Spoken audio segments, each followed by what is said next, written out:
মধ্যে বাংলাদেশে আসিয়ার মতো হাজারো আসিয়া ধর্ষিত হচ্ছে এবং অনেক আসিয়া আছে যারা ধর্ষণের শিকার হয়েছে, কিন্তু ভয় বা লজ্জার কারণে, মারহানির কারণে মুখ খুলতে চাচ্ছে না।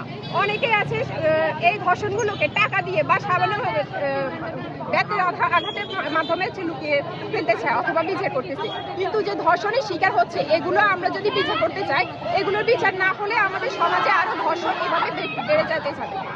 আমাদের সরকারের কাছে এই দাবি যে সঠিক আইন প্রয়োগ করতে পারছে না তাদের বিরুদ্ধে রুখে দাঁড়াও। যারা সঠিক আইন বাস্তবায়ন করতে পারছে না, পদে পদে বাধা পাচ্ছে, দুর্নীতি হচ্ছে, তাদের বিরুদ্ধে রুখে দাঁড়াও। রুখে দাঁড়াও সমস্ত বাংলাদেশ, সমস্ত অপসংস্কৃতির বিরুদ্ধে, সমস্ত দুর্নীতির বিরুদ্ধে, সমস্ত আইন অপপ্রয়োগের বিরুদ্ধে। আমি চাই আসিয়ার মৃত্যুর আগে ধর্ষকের ফাঁসি। এটা আমাদের প্রত্যেকের চাওয়া। আসিয়ার মৃত্যুর আগে ধর্ষকের ফাঁসি। আসিয়া যদি মৃত্যুবরণ করে বাংলাদেশ কেঁপে উঠবে। আসিয়া যদি মৃত্যুবরণ করে বাংলাদেশ কেঁপে উঠবে, কিন্তু এর আগে ধর্ষকের ফাঁসি হলে আমরা সেটা বিবেচনায় নিব। আপনারা এই দর্শকদের বিরুদ্ধে সর্বোচ্চ শাস্তি নিশ্চিত করতে হবে, এমন দৃষ্টান্তমূলক শাস্তি নিশ্চিত করতে হবে যাতে দেশের প্রান্তিক লোক না আমরা দেখেছি আসিয়ার কিছু হলে সারা বাংলাদেশে আগুন জ্বলবে। আসিয়া তার লাস্ট যেতে যে চাইছে যে তার অপরাধী কিছু আত্মরাধী চেষ্টা, আমরা চাই তার সে সবটা পূরণ হোক। তার সে সবটা পূরণ না হবে, আমাদের হাসপাতালে আছি থাকবো, আমাদের মা বোনদের নিরাপত্তা সরকার দিতে বলে আমরা নিশ্চিত করবো।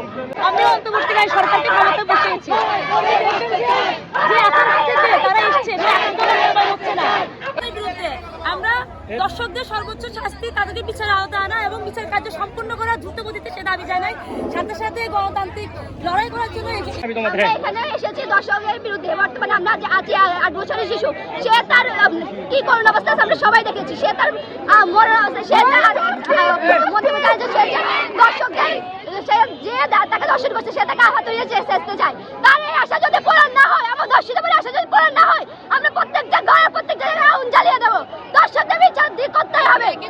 নোয়াখালী অদিতি যারা আছে প্রত্যেকটা দর্শক আমরা 5 বছর করবে যখন আমরা দর্শকরা সামনে আসে। বাবার কাছে মেয়ের নিরাপদ নয়, ভাইয়ের কাছে বোনের নিরাপদ নাই।